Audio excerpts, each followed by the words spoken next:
안녕하세요. 27차 주식 스터디 관련해서 이제 에이스 침대 종목 분석을 시작하도록 하겠습니다. 자, 오늘 종목 분석은 조금 간단하게 끝날 것 같습니다. 자, 시작해 보도록 하겠습니다. 자, 먼저 결론부터 가도록 하겠습니다. 먼저 건전성 좋고 돈은 꾸준히 벌 것 같은데 주주를 이렇게 대하는 회사를 굳이 사야 하나가 제 결론입니다. 목차는 기존과 동일하게 기업 개요, 실적 분석, 사업 전망, 결론 순으로 진행할 예정이고요. 먼저 기업 개요부터 한번 보도록 하겠습니다. 자, 기업 개요 먼저 보도록 하겠습니다. 주요 사업은 침대 가구 제조 및 판매를 하고 있고요. 지분 현황은 안성호 대표가 74.56%, 안명숙이 4.99%를 차지하고 있습니다. 펄을 보게 되면 5.38%, 8월 16일 기준이고요. PBR을 보게 되면은 0.47, 그리고 배당 수익률은 현재 이제 주가 기준으로 작년 대비랑 동일하게 받는다는 가정하에 5.04, 그리고 부채 비율 같은 경우는 11.1%로 23년 2분기 기준으로 잡았습니다.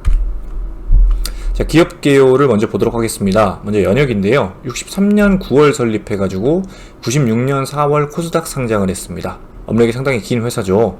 주요 사업은 앞서 살펴보았듯이 침대 제조 판매 회사입니다.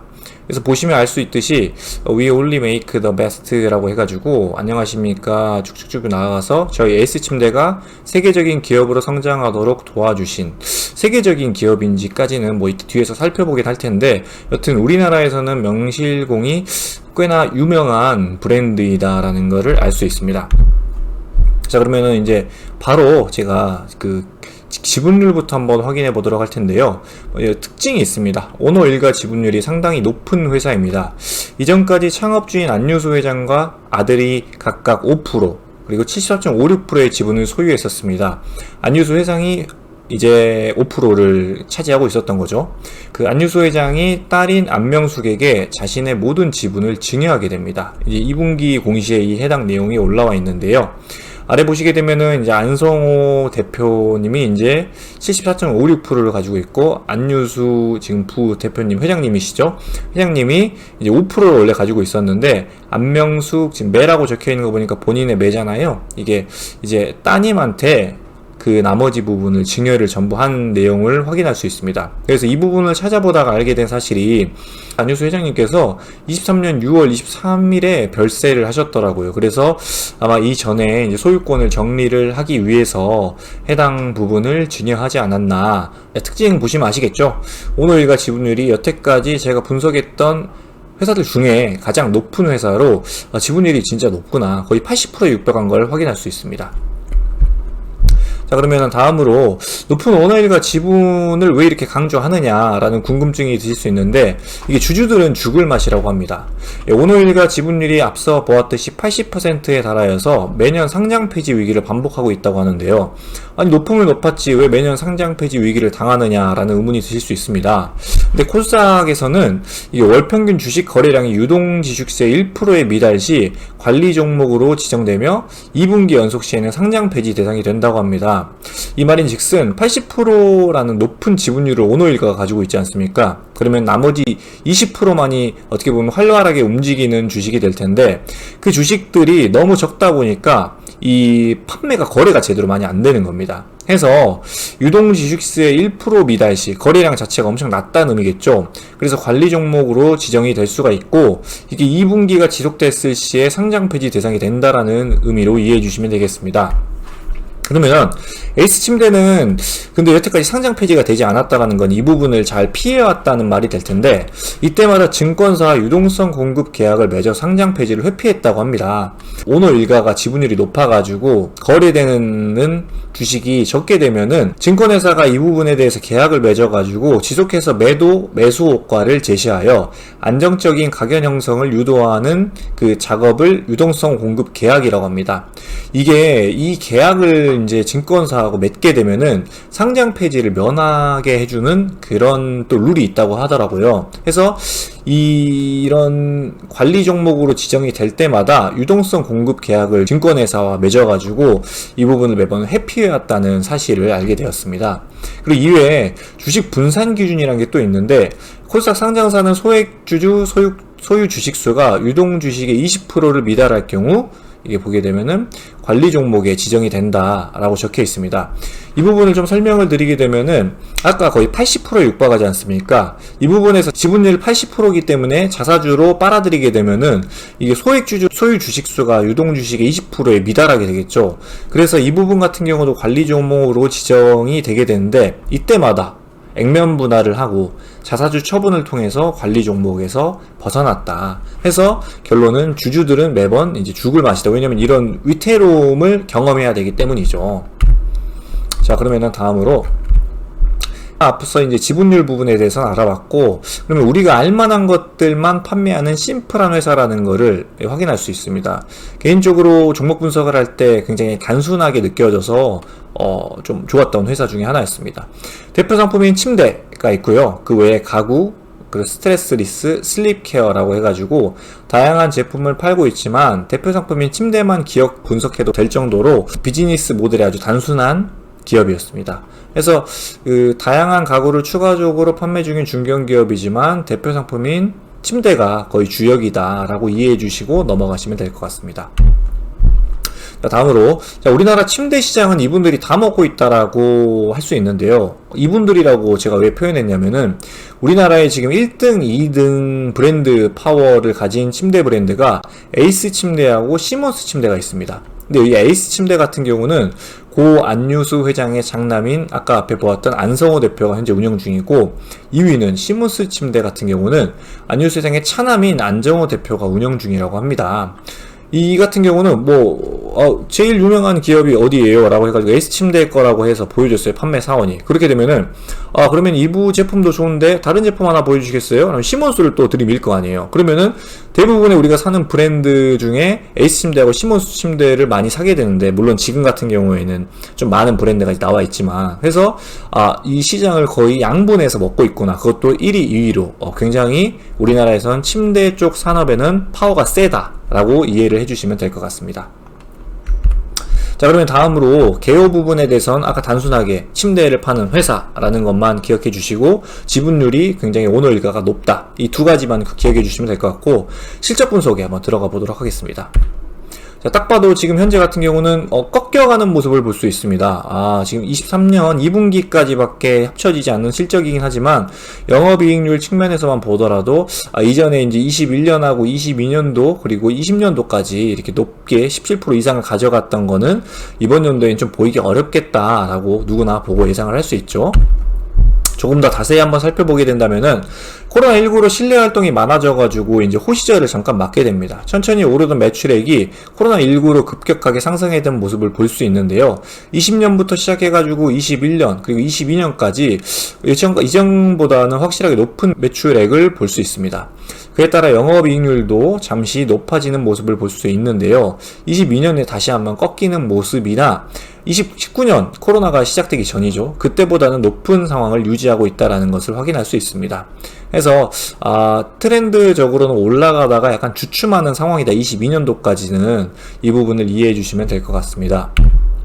그리고 비율을 본다면은 매출 원가가 30%, 38% 정도 되니까 30% 후반대를 거의 유지하고 있고, 이때는 코로나 때도 거의 마찬가지였습니다. 그리고 판관비 같은 경우는 40% 초반대로 코로나 이전과 또 유사하게 가고 있고요. 그래서 영업이익 같은 경우도 요거에 맞춰가지고 같이 움직이고, 순이익도 맞춰가지고 움직이는 모습을 볼 수 있습니다.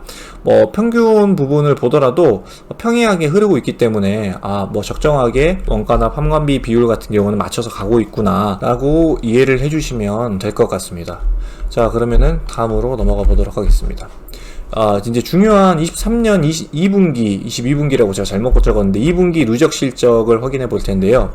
22년 대비 아쉬운 실적으로 볼 수 있습니다. 매출 감소로 영업이익이 하락했고, 매출과 함께 변동비 매출 원가는 많이 감소하였으나 고정비인 판관비로 인해 영업이익 순이익은 더 큰 폭으로 하락. 이렇게 요약하자면은 매출액이 18% 정도, 19%죠 거의 줄었습니다. 근데 원가는 그거보다 더 감소하긴 했는데 판관비 부분에서 많이 감소하지 못해가지고 영업이익하고 순이익 같은 경우는 오히려 더 많이 떨어진 모습을 볼 수 있습니다. 대비 비율을 보더라도 원가가 떨어진 것보다 판관비가 오히려 그 비율이 아까 더 높게 그대로 유지돼 가지고 영업이익 순이익 줄어들었다라고 이해를 해주시고, 23년도에는 지금 심상치가 않구나, 매출액까지 떨어졌고 수익률도 좋아지지 않을 것 같다라고 예상을 할 수 있는 상황입니다. 자, 추가로 전 사업 부분이 하향 추세인데요. 침대가 전체 매출의 93%, 거의 대부분을 차지하고 있죠. 이 부분에서 21년 대비 22년 매출이 소폭 감소한 모습을 볼 수 있습니다. 내역 보시면은 22년에 그랬습니다. 근데 22년 반기 대비 23년 반기 매출은 약 19%가 감소를 해가지고 앞서 봤듯이 꽤 많은 매출액이 감소했다라는 걸 확인할 수 있는데요. 모든 사업 부분에서 이제 감소가 이루어져가지고 내용 보시게 되면은 코로나19 종식과 경기 불황으로 인한 이제 하락이 됐고, 이게 계속 이어질지 안 이어질지는 모르겠지만 경기 불황이 쉽게 풀리진 않을 것이라는 예상이 되기 때문에 이 부분 지속될 수도 있겠다라고 실적 부분을 보면은 예상을 할 수 있습니다. 자, 그러면은 두 분 이제 현금성 자산과 금융자산 그리고 투자부동산 현황을 볼 텐데요.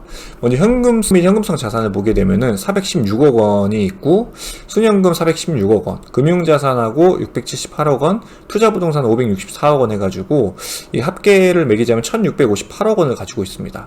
시가총액이 현재 2939억 원인데 시총 대비 순현금 비율이 14.2%, 그리고 시총 대비 그리고 순현금 플러스 장기 자산 비율 같은 경우는 56.4%가 지금 있다라고 생각해 주시면 될 텐데, 굉장히 높은 비율이죠. 시총 대비해가지고 순현금 플러스 장기 자산 같은 경우 56.4%라면은 굉장히 높고, 부채 총계 같은 경우는 698억 원인데 순현금 비율 보자면 59.6%입니다. 그리고 순현금 플러스 장기 자산 비율 보자면 237.5%인데 뭐 이 정도면은 순현금 팔고 장기자산 3분의 1 정도 팔면은 지금 가지고 있는 뭐 부채 부분은 전부 정리할 수 있다라고 이해를 해주시면 되겠습니다.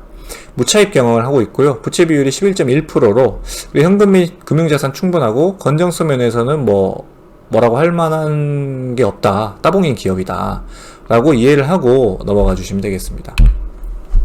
자, 그러면 이제 중요한 현금 흐름표 한번 봐줘야겠죠. 20년도부터 22년까지 현금 흐름표는 매우 긍정적입니다. 영업활동 현금 흐름은 계속 플러스로 유지되고 있고요. 투자활동은 마이너스로 계속 유지, 재무활동 같은 경우도 마이너스로 유지되고 있습니다. 자, 23년 2분기 누계는 영업활동 플러스고 투자활동, 재무활동 마찬가지로 마이너스인 것을 확인할 수 있습니다. 모두 긍정적이죠. 근데 좀 하나 걸리는 건 23년 2분기 기준 당기순이익 237억 원이었는데 영업활동 현금 흐름 같은 경우는 220억으로 다소 아쉬운 성적입니다. 왜냐면은 당기순이익 같은 경우는 감가 같은 것들도 전부 들어가기 때문에 어찌 보면은 순수하게 얻었던 거에서 그 부분이 빠졌다고 볼 수 있는데, 그러면은 일단 팔았으니까 그 부분이 현금으로 들어오지 않겠습니까? 근데 그 들어온 현금 흐름 자체가 220억이란 거는 이게 생각보다 우리가 지금 실적보다 현금 흐름이 많이 제대로 들어오지 않았구나 라고 이해를 할 수 있습니다. 그래서 이 부분은 긍정적이지 않다라는 부분만 이해를 해주시되, 이게 앞서 건전성 부분은 좋았기 때문에 이 부분은 좀 나중에 회복만 되면 되겠다, 매출이랑 이런 게 높아져가지고 다시 영업이익하고 순이익이 높아지면 해결될 부분이다 라고 이해를 한번 해주시면 되겠습니다. 자, 그러면 사업 전망, 이제 향후에는 어떻게 될 것 같냐가 중요하겠죠. 지금 같은 경우는 앞서 실적만 보면은 좀 꼬부라질 것 같고, 그리고 건전성 면은 좋은데 나중에 추세가 좋아질 수 있다면은 내가 지금 사도 괜찮은 거 아니야? 라는 판단은 이제 사업적 전망으로 이루어질 텐데요. 자, 에이스 침대 향후 잘 나갈 것 같아? 라고 누가 저한테 묻는다면은 나는 아닌데 라고 답변을 할 것 같습니다. 물론 침대가 과거와 달리 생활의 필수품으로 이제 자리 잡아가지고 앞으로도 지속적인 수요는 있을 거라고 예상이 됩니다. 하지만 우리나라에서 에이스 침대가 이게 매출 브랜드 평판 1위라 할지라도 이걸 반대로 생각하면은 그 자리를 지키지 못한다면은 그 점유율이 갈수록 하락만 하게 되기 때문에 가장 큰 타격을 입을 수 있는 기업이라고도 생각할 수 있습니다. 브랜드 평판을 계속해서 이제 확인시켜주는 사이트가 있는데, 해당 사이트에서 확인한 결과, 빅데이터 분석 결과 침대에서는 현재 1위 에이스 침대, 2위 시몬스, 형제가 이렇게 차지하고 있죠. 3위 이케아가 이제 치고 들어오고 있네요. 침대에선 1위를 지키고 있었으나 매트리스라고 하죠. 에이스 침대는 이제 매트리스 부분도 판매를 하는 회사니까요. 이 부분 보면 1위는 많이들 알고 있는 몽제, 그리고 2위는 시몬스 매트리스, 3위는 지누스 매트리스 해가지고 매트리스에서 에이스 침대 같은 경우는 6위로 이미 자리가 밀린 상황으로 확인이 되었습니다. 그래서 다양한 저가 브랜드와 고가 해외 브랜드들이 현재 판을 치고 있는 와중에 지금 현재의 점유율, 1등 점유율을 유지할 수 있을 것인지를 묻는다면은 글쎄 라는 답변을 내놓을 수밖에 없었습니다. 그리고 누구는 이렇게 얘기할 수 있습니다. 그래도 1등 파워로 품질과 가격을 높이면 가능하지 않을까? 라고 이제 얘기를 할 텐데, 이게 아래와 같이 가격을 현재 올리고는 있습니다. 이거는 브랜드 파워가 있기 때문에 얘도 살 거다라는 자신감 때문에 올린다라고 이해할 수 있겠죠. 그런데 이게 우측에 아래 보면은 이게 함께 치솟아 오르는 원재료 가격을 확인하게 되면은 얘네가 지금 안 팔리는 것을 감수하고서라도 올릴 수밖에 없는 상황이구나 라는 거를 좀 요 부분을 보면은 이해를 할 수 있습니다. 위로 올려버려야겠네요. 그래서 이 부분 같은 경우는 이게 가격을 올렸더라도 원가가 이렇게 올라가기 때문에, 원재료가 올라가기 때문에 그렇게 많은 큰 수혜를 보진 못하겠구나 라고 이해를 할 수 있습니다. 그래서 이 부분을 보게 되면은 우리나라 1등인이 해외로 활로를 찾아보면 되지 않을까라고 또 누군가는 생각할 수 있습니다. 왜냐면 우리나라 기술력에서 1등이라면은 해외에서도 먹히지 않겠느냐라는 생각을 저 같아도 할 것 같은데요. 근데 아쉽게도 에이스 침대하고 시몬스 침대 형제기업 모두 우리나라에서만 짱이라고 합니다.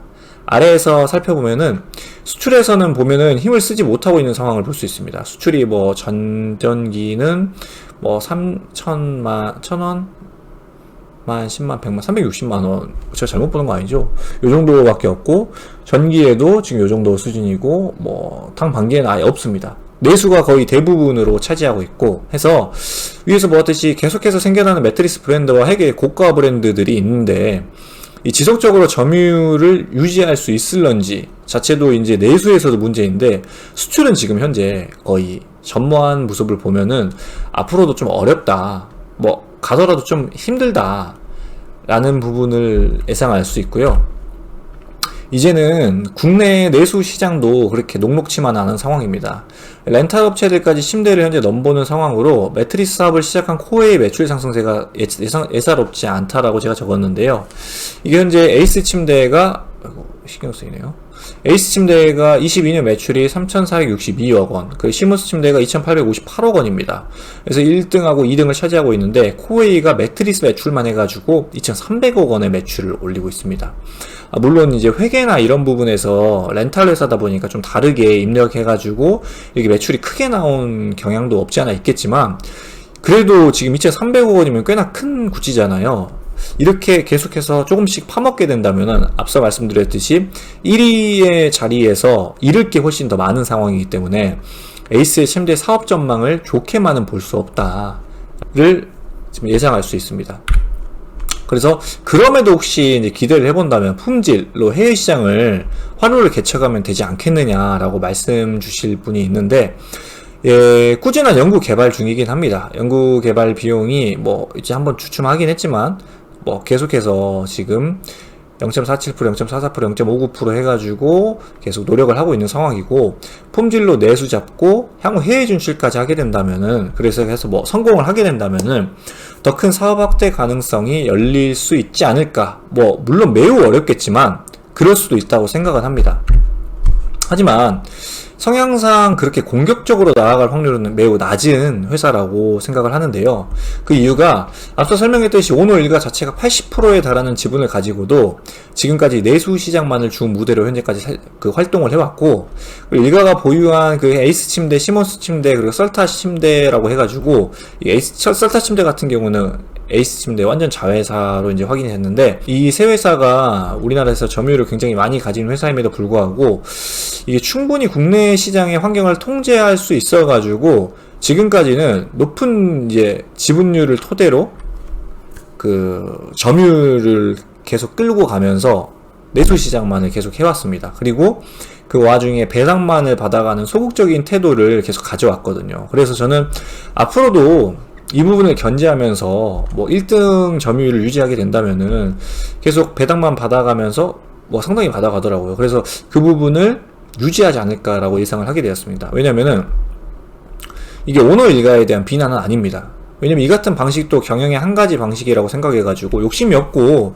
난 점유율 그리고 품질을 토대로 해가지고 우리나라에서 내수 시장만 먹는 것도 만족스럽다, 난 그걸로 충분히 만족할 수 있다라고 판단을 하는 오너가 분명 존재할 거기 때문에 이 부분을 과거부터 계속 그렇게 지속해왔기 때문에 지금 향후에서도 계속 이 태도를 견지하지 않을까라고 예상을 해보았습니다. 물론 지금 이번에 제가 아까 사업계획에서 말씀드렸듯이 안효수 회장님이 이제 별세를 하셨기 때문에 아드님들 두 분이 자기만의 색깔로 뭐 해외 진출도 하고 새로운 사업도 벌이고 이럴 수 있는 확률도 있는데 지금까지로는 그런 확률이 없다.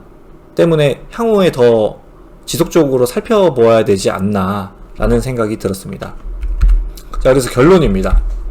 자, 먼저 지금 단점만 말씀드리자면은 건전하다 하나였던 것 같습니다. 그리고 그것 때문에 꽤나 오랫동안은 망하지 않을 기업이다 라고 말씀드릴 수 있습니다. 하지만 투자자 입장으로 봤을 때 성장성 그리고 주주 친화성을 한번 살펴본다면은 좀 점점점이 나오는 회사가 아닐까라는 생각이 들었습니다.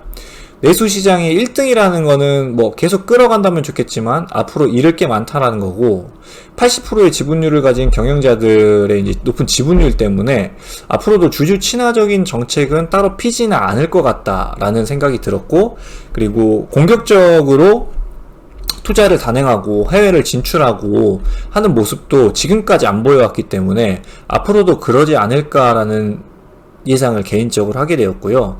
그래서 이를 종합적으로 판단한 결과 건전성은 있으나 향후 쉽게 무너지지 않을 기업이지만 그만큼 성장성도 높지 않은 기업이라고 판단되어 이번에는 제가 패스를 하게 됐습니다. 모니터링만 하다가 향후에 뭐 새로운 시장으로 개척을 한다든지 아니면은 점유율을 획기적으로 가져갈 수 있는 뭐 뉴스 이슈가 떠가지고 그때 주가가 굉장히 낮다면은 그때 한번 제가 살펴볼 것 같더라고요. 해서 현 주가 같은 경우에는 26,500원이었습니다. 제가 이거를 조사를 할 때요. 그때 예상 최저 매수가는 전 23,200원을 잡았는데요. 요거는 이제 퍼 6 정도 밴드를 잡은 상황이고, 그리고 이 내역 보자면은 EPS를 제가 산출을 해봤는데 1분기가 96억으로 굉장히 저조한 성적이 나왔어요. 그리고 2분기가 141억으로 뭐 전년도보다는 저조한 성적이 나왔습니다. 이때 3분기하고 4분기를 가장 낮았던 3분기, 4분기를 가장 낮았던 1분기 실적을 적용해가지고 EPS를 산출했는데 그렇게 해서 펄을 이렇게 만들었더니 요 모양이 나왔습니다. 그래서 요 부분까지 떨어지게 되면 한 번쯤 고민을 해볼 거고, 그때도 이제 실적이랑 같이 한번 크로스 체킹을 해보면서 확인을 하겠죠. 그래서 목표가를 굳이 잡는다면 34,812원, 이 파란색 라인인데 요 부분까지는 실적이 좋아진다면은 다시 오를 수 있지 않을까라고 제가 종합 결론 한번 내보았습니다. 자, 여기까지 제가 지금 에이스 침대에 대해서 종목 분석을 해보았고요. 너무 부정적으로만 살펴본 것 같다라고 생각할 수 있는데, 뭐 종목이란 게 분석을 하다 보면은 매력적으로 느껴지는 종목이 있고 또 누군가한테는 매력적으로 느껴지지 않은 종목들이 있기 때문에 저 같은 경우는 이런 기업들의 돈을 좀 묻고 나서 있는 거는 좀 아깝지 않나. 성장할 수 있는 기업들에 내 돈을 맡겨가지고 제가 추구하는 그 시간의 자유를 이루기 위해서는 그런 쪽에 투자가 필요하지 않나라는 생각이 들어서 저랑은 좀 맞지 않는 기업이라는 결론을 내렸고요. 뭐 이 부분에 대해서 주주분들이라면은 앞으로도 뭐 실적 체크해가지고 향후에 분명 좋아질 수 있는 가능성은 뭐 없다라고 볼 수는 없고, 그 대표의 의지에 따라서 또 달라질 수 있는 모습이니까요. 돈도 많고 투자할 수 있는 여력도 충분히 있으니까. 해서 앞으로도 꾸준히 한번 살펴보면서 지켜볼 만한 종목이다 라고 이해해 주시고 이번 주식 종목 분석을 마치도록 하겠습니다. 다음에는 더 좋은 종목으로 찾아오도록 하겠습니다. 수고하셨습니다.